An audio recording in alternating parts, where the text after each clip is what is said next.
Muy bien. Muchos son los llamados y pocos los escogidos.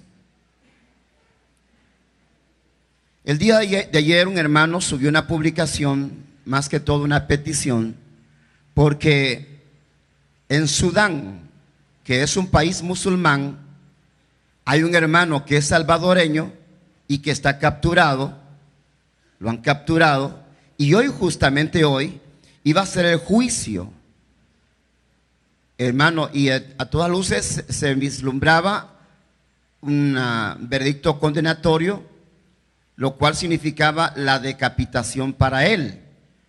El delito, en este caso, hermano, era simplemente predicar el evangelio, predicar el cristianismo.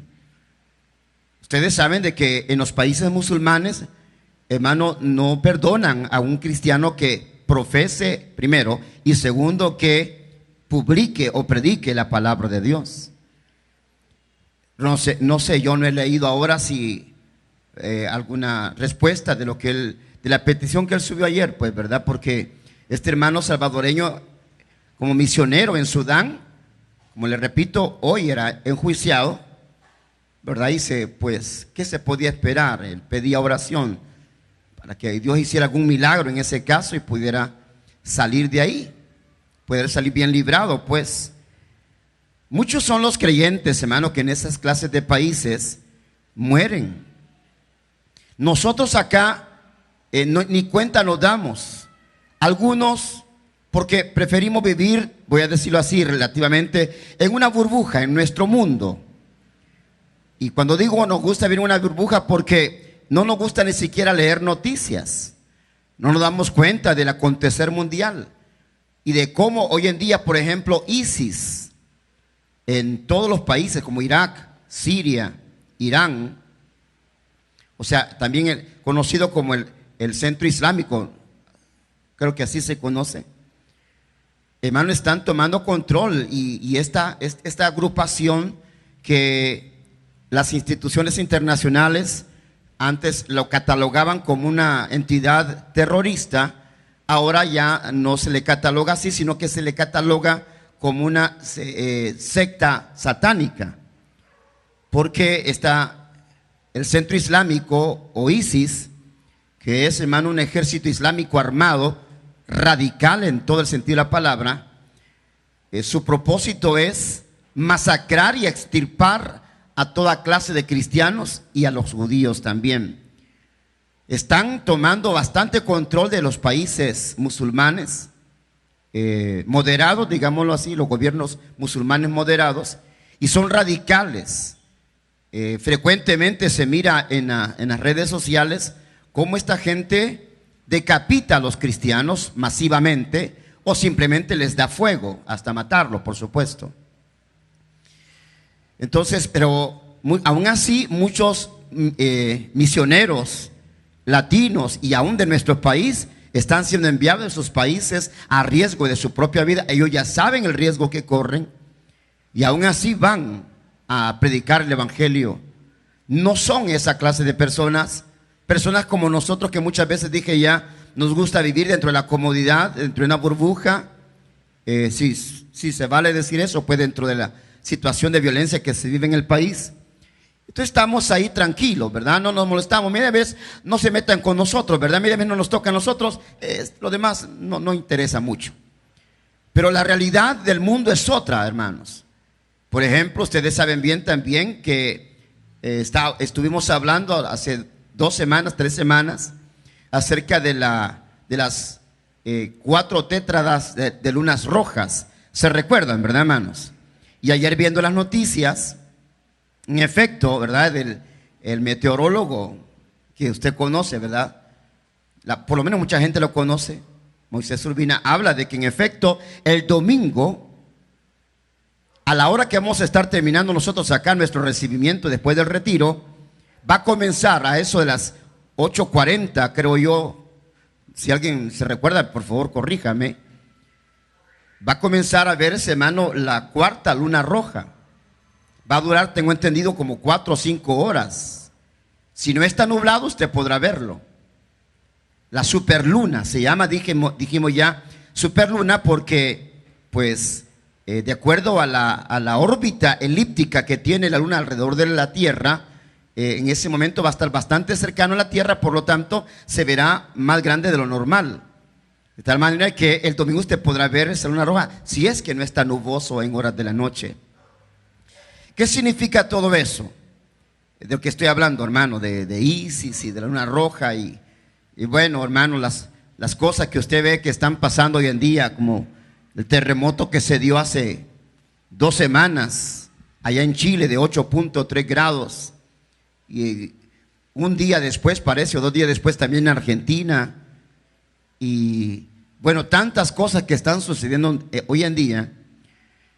Simplemente, hermano, nos indica, y por favor preste atención a esto y tómelo muy en serio, hermano. Yo sé que esto es algo que, hermano, en la Biblia, Pedro, Pablo y tantos, hermanos, escritores bíblicos mencionaron acerca de la venida del Hijo de Dios. Pero yo retomo las palabras del escritor del libro de Hebreos cuando dice que hoy estamos más cerca de nuestra redención que cuando creímos. Hello. Y deberíamos de estar bien apercibidos. Y como iglesia, y aquí es donde voy a entrar ya, hermanos. Y como iglesia también deberíamos de asumir, como creyentes, deberíamos de asumir, hermano, nuestra tarea de predicar, nuestra tarea de proclamar el evangelio. Ya imagínese usted, hay misioneros latinos y salvadoreños que van a esos países musulmanes conociendo y entendiendo los riesgos que significa ir allá, hermano, de ser decapitados o ser muertos. Y sin embargo, aún así, ellos van.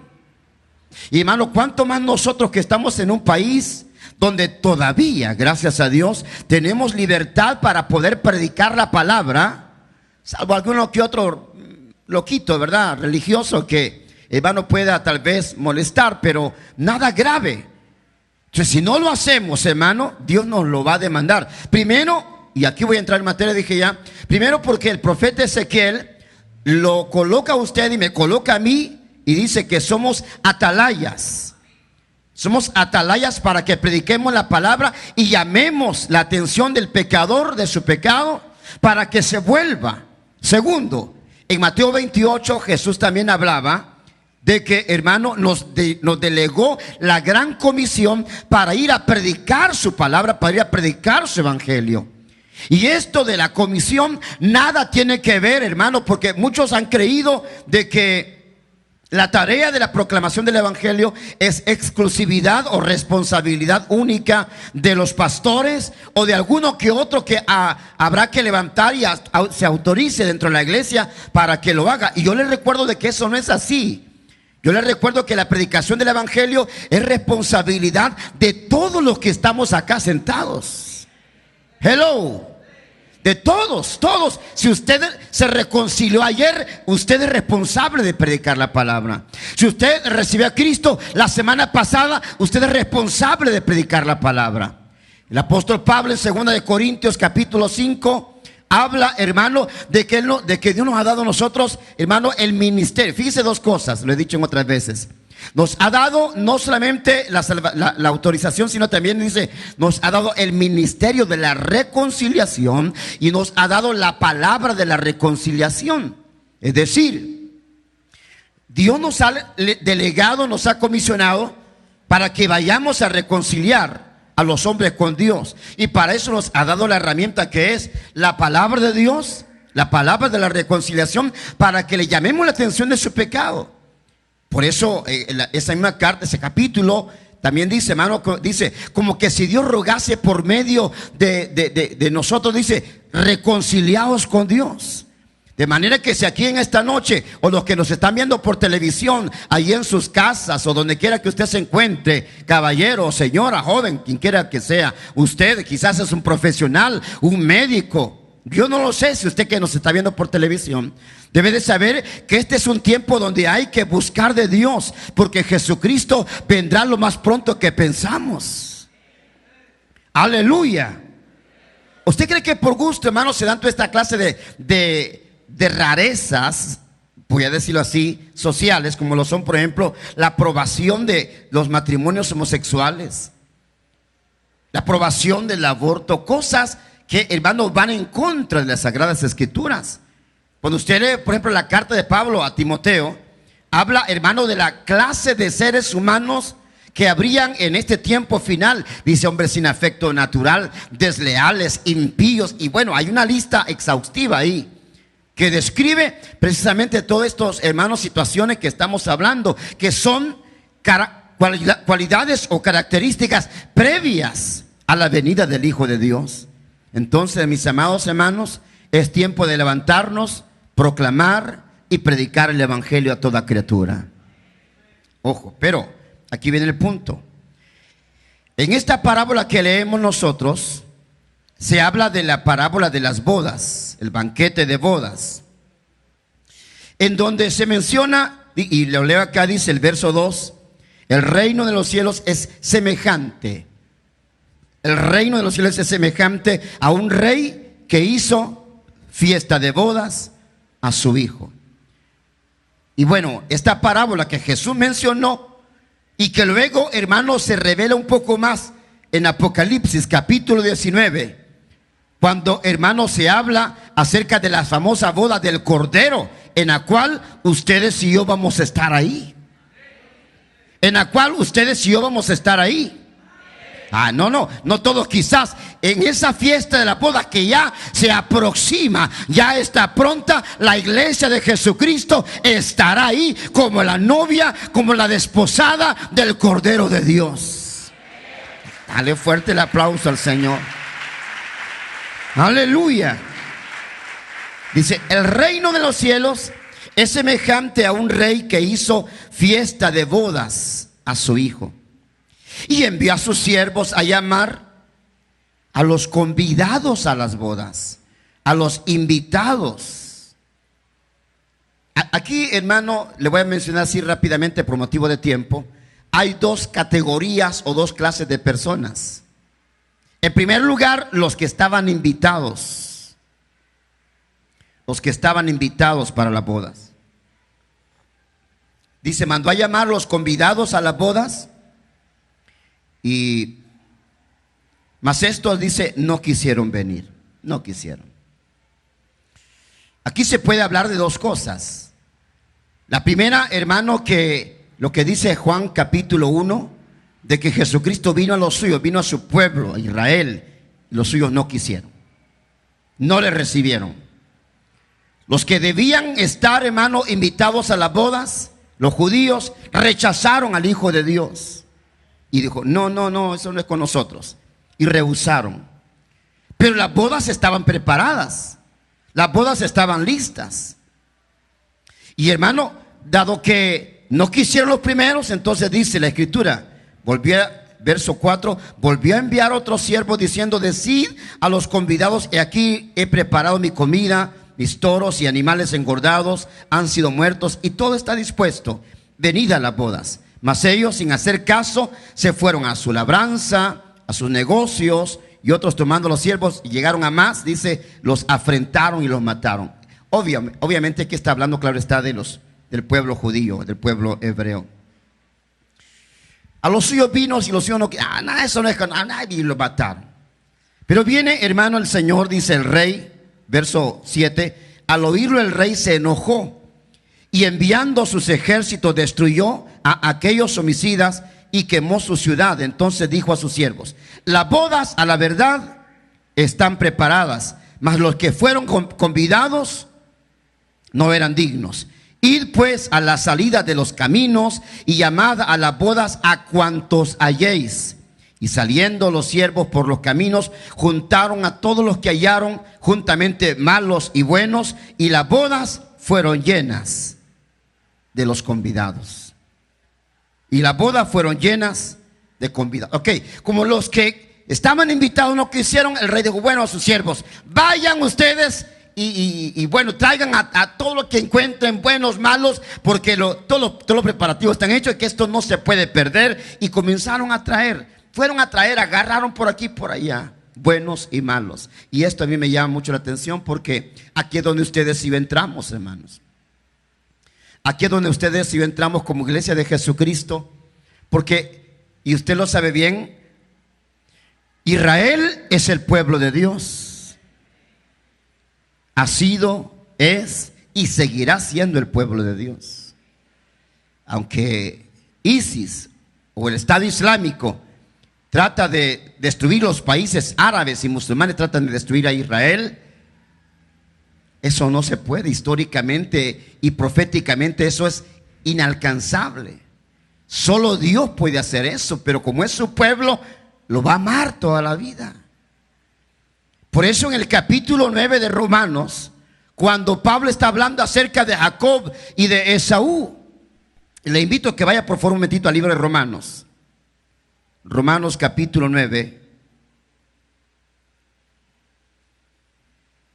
Dice el verso 1 en adelante: verdad digo en Cristo, no miento, y mi conciencia me da testimonio en el Espíritu Santo que tengo gran tristeza y continuo dolor en mi corazón, porque deseara yo mismo ser anatema, decir, yo quisiera ser maldito, si con eso y separado de Cristo, por amor a mis hermanos, los que son mis parientes según la carne, que son israelitas, de los cuales son la adopción, oiga, de los cuales son, a ellos les pertenece la adopción, la gloria, el pacto y la promulgación de la ley, el culto y las promesas, hablando de Israel, de quienes son los patriarcas, y de los cuales según la carne vino Cristo, el cual es Dios sobre todas las cosas, bendito por los siglos.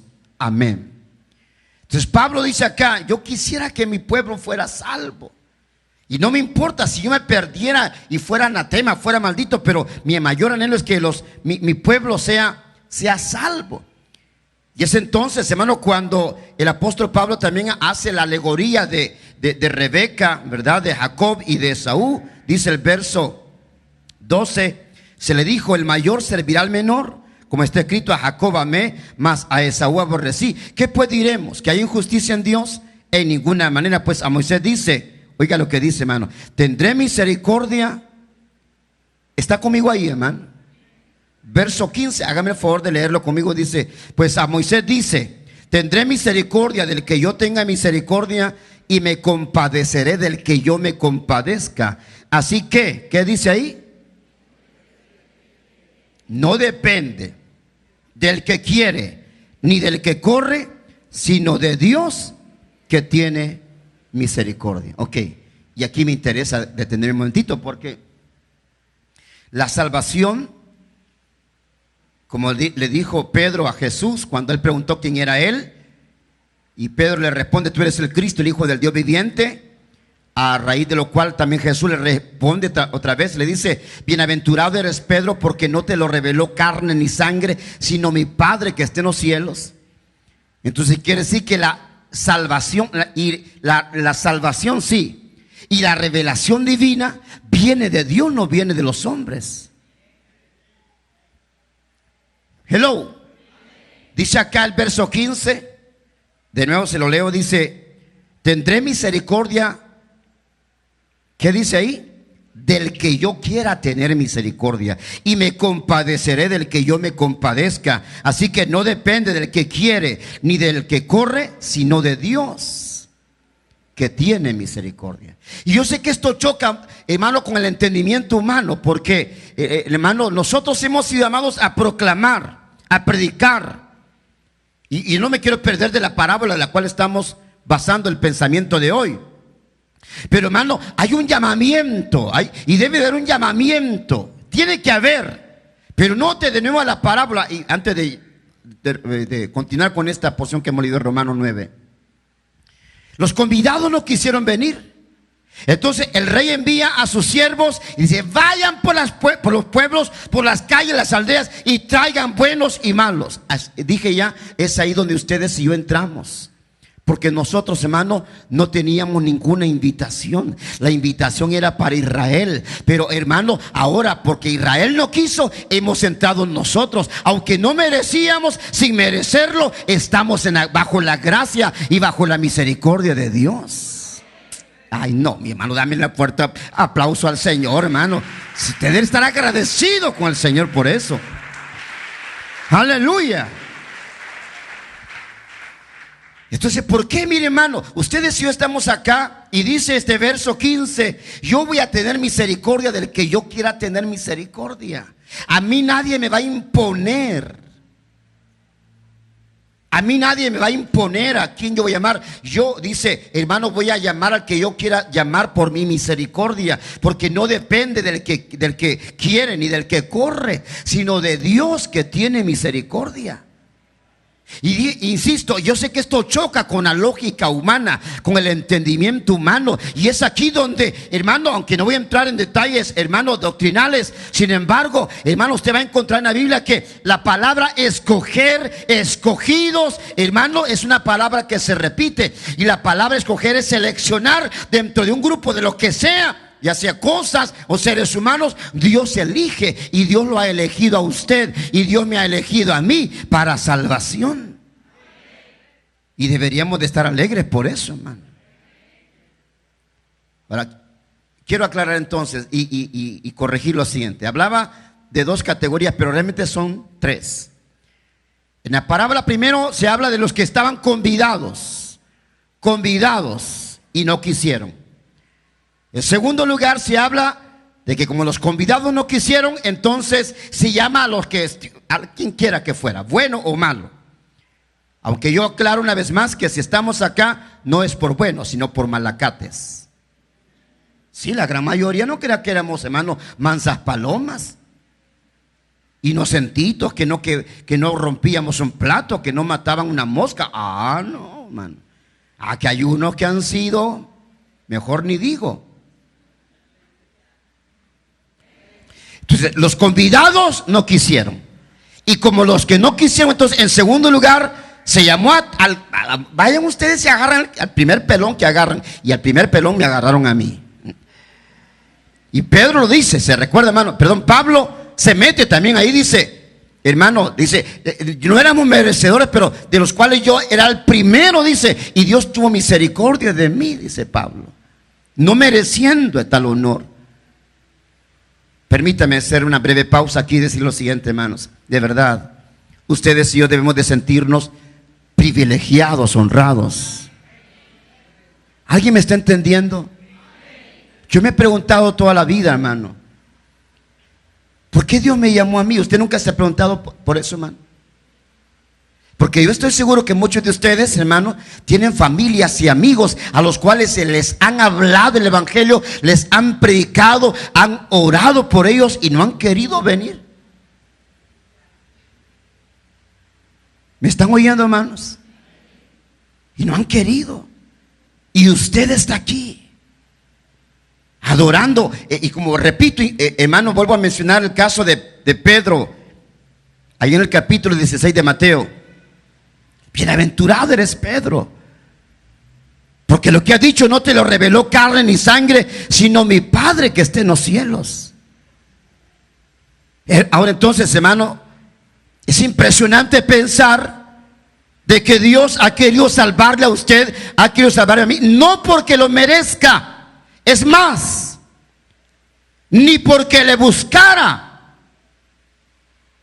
porque la Biblia dice en Romanos 3 que no hay quien busque a Dios. ¿Se recuerdan, hermano? No hay ni siquiera uno, dice. Todos a una se desviaron.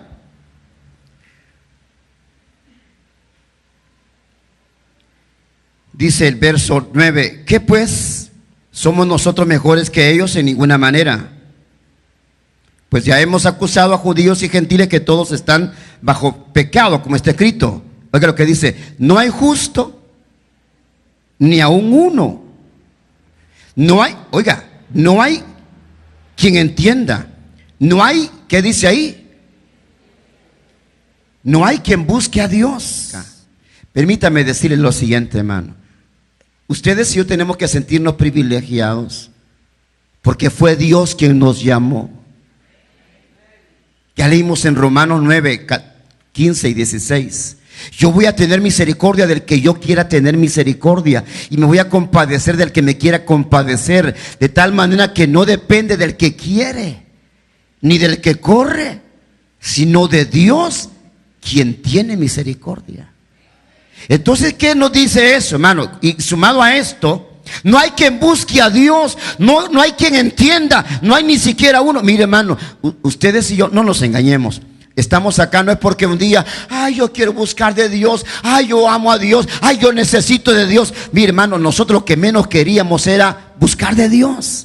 Lo que queríamos buscar chupaderos, hermano, buscar viejas para fornicar, buscar droga, buscar toda clase de mal. Pero un día, hermano, Jesucristo nos interceptó, Él nos buscó. Por eso es que Él es el buen pastor, y con su cayado nos agarró y nos atrajo hacia sí, y nos limpió, nos perdonó, nos lavó con su sangre. Aleluya. Y el pueblo del Señor dice, no, a ver que se oiga. Y el pueblo de Dios dice, sí, Señor. Mira, hermano, no. La gente dice, ay, yo estoy buscando de Dios. ¿Cuál? No hay quien busque a Dios. No hay ni siquiera uno. No hay quien entienda. Todos a una se desviaron. Porque es cierto. Y aquí es donde quiero que por favor entremos en otra porción muy interesante, hermano. Todos a una se desviaron. Hoy en día, hermano, todos esos movimientos de antivalores, todos esos movimientos antiaborto, hermano, que digo homosexuales, o proaborto, perdón, movimientos proaborto y movimientos pro homosexualidad, van a ir creciéndose cada vez más. ¿Por qué? Porque, hermano, el pueblo se ha desviado, apartado de la gracia de Dios. Mire, por favor, vaya conmigo al libro de Romanos capítulo 1 y verso 16. Romanos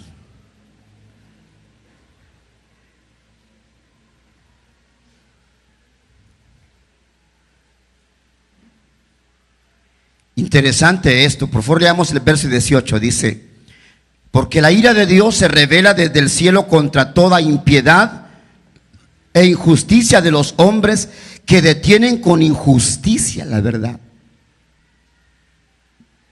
¿Nunca se ha topado usted con alguien, hermano, que usted quiere evangelizar y se defienden como gato panza arriba, hermano? Tienen una jerga, unos argumentos, hermano, que ellos se los creen. Y esos mismos argumentos les son a ellos una barrera que no les permite penetrar el evangelio. Yo entiendo ahora cuando Jesucristo lidiaba con los fariseos y le decía, ¿por qué no me entendéis?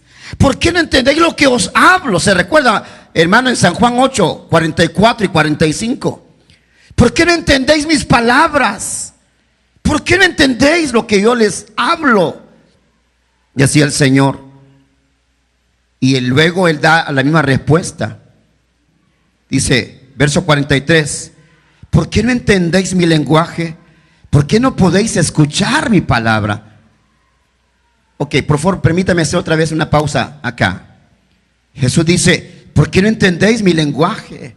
¿Por qué no podéis escuchar mi palabra? Hermano, usted nunca se ha topado con alguien al cual usted, hermano, trata de hablarle la escritura, la palabra de Dios, el evangelio de la manera más clara, de la manera más sencilla, de la manera más comprensible para que cualquier niño de kindergarten lo entienda, y estas personas no le entienden ni pepa?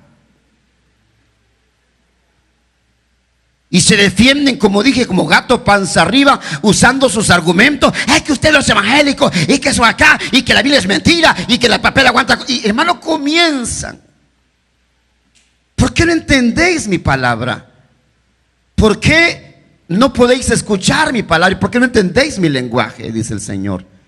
Y oiga, por favor, léalo conmigo, porque es lo que Jesús dice, no es lo que yo digo acá. El verso 44, vosotros sois de vuestro padre el diablo, y los deseos de vuestro padre queréis hacer. Él ha sido homicida desde el principio y no ha permanecido en la verdad, porque no hay verdad en él. Cuando habla mentira, de suyo habla, porque es mentiroso y padre de mentira. Y esto es bien fuerte, porque quiere decir, hermano, que hay personas que usted trata de hablarles, evangelizarles. ¡Ay, Dios, hermano! El mensaje de hoy ha terminado y estoy seguro que ha sido de mucha bendición para tu vida. Quiero invitarte en esta ocasión a que le entregues tu vida a Jesucristo. Si deseas hacerlo ahí donde estés, te invito a que por un momento cierres tus ojos y hagas conmigo la siguiente oración en voz alta. Di conmigo: Señor Jesús, en esta ocasión yo te entrego mi corazón. Reconozco que he pecado contra ti, pero te rindo todo mi ser, Señor. Sé que moriste por mí en la cruz del Calvario derramando tu sangre para lavar mis pecados, pero ahora me entrego a ti y acepto tu perdón. Gracias, Jesús. Si esa ha sido tu oración, te invito a que seas parte de la gran familia de miembros de la Iglesia Tabernáculo de Fe, y te invito también a nuestros 4 servicios semanales, martes y jueves a las 6 de la tarde y el día domingo a las 10 de la mañana y 4:30 de la tarde. En cada una de estas celebraciones serás muy bienvenido a nuestros servicios, esperando contar contigo a la siguiente edición de tu programa La Palabra de Fe. Esperamos que estés pendiente, que Dios te bendiga y hasta la próxima.